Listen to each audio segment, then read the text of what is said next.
One thing that many people don't know about me is that my default nature is actually kind of disorganized and a little chaotic at times too, especially when it comes to my passion projects. I just have so many ideas all the time, it can be hard for me to finish.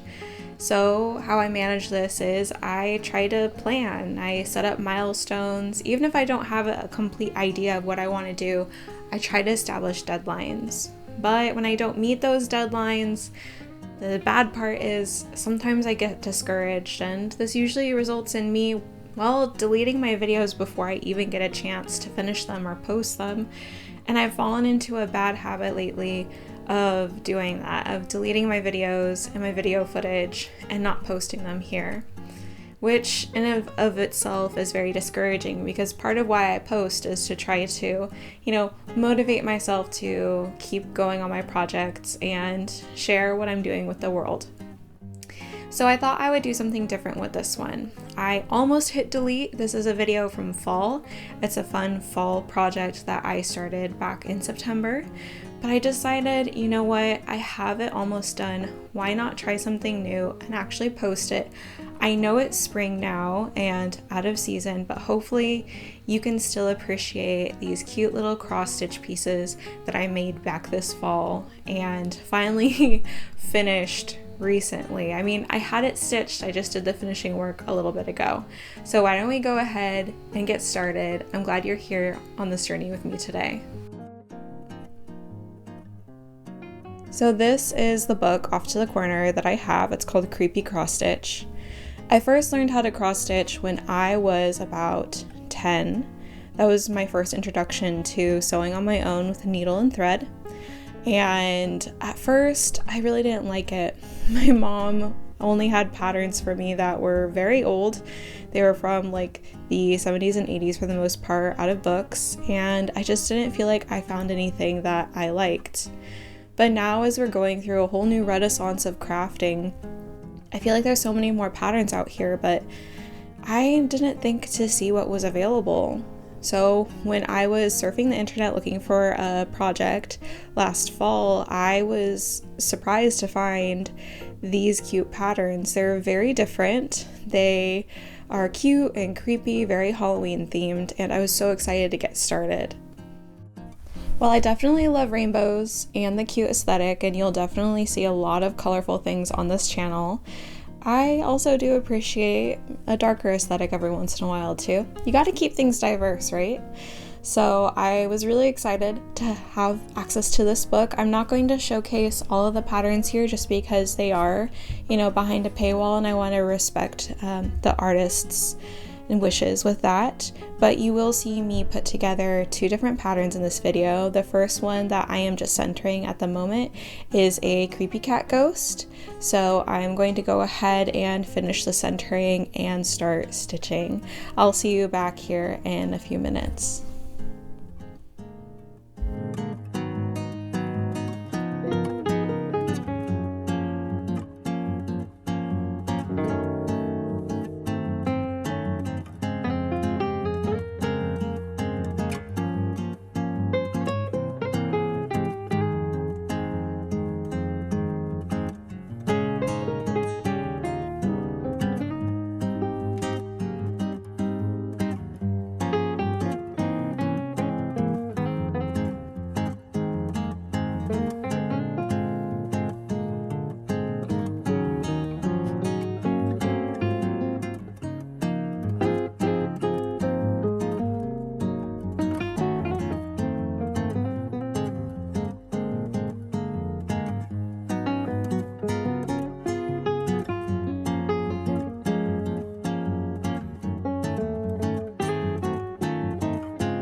I have to say, I've always been a bit intimidated to work with black cross-stitch fabric.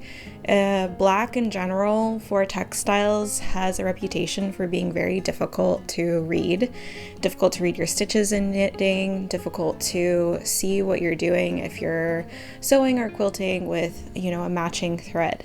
However, I personally found that this cross-stitch fabric was a lot easier to use in this project than my later project with a natural color, simply because I was able to see the holes a lot better during the daytime, that is. At nighttime, I could not work on this without a really bright light, but during the daytime, I actually found the black fabric to work a lot better than white fabric. So if you are a cross-stitcher that has been looking to possibly try something new but were a bit intimidated, I'd say no need to be intimidated. Go right in and try it out. I think I might actually like cross-stitching on black fabric better than white. I just find it to be a lot easier on my eyes personally, and it makes the colors pop in ways that I didn't even expect.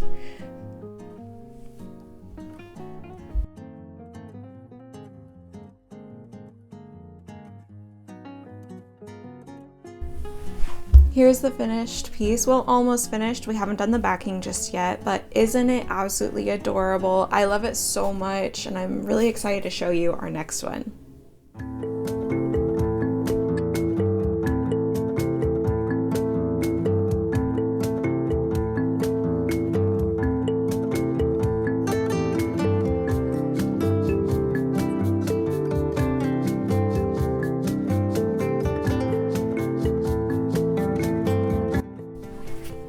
So this design was actually my husband's pick out of the book.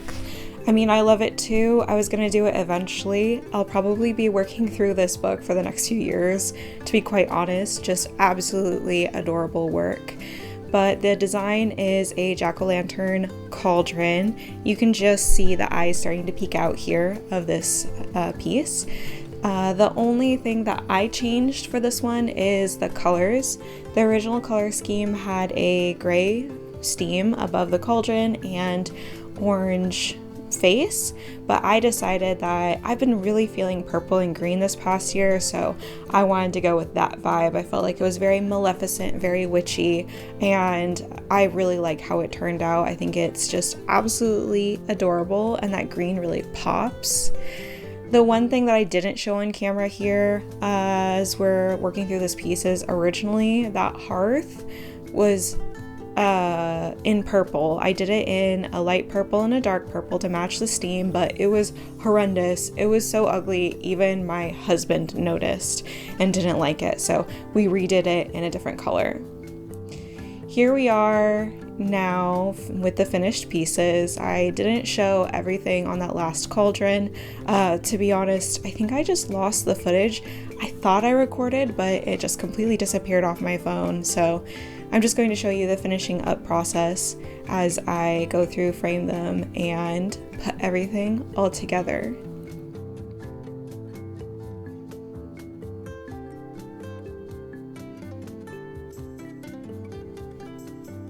As you can see in the footage here, I had a really easy time with the circular frame for the cat ghost, but my oval frame and I were not getting along, and I had to actually take a snack break, a tea break, a book break, and then come back and reframe it all over again off camera.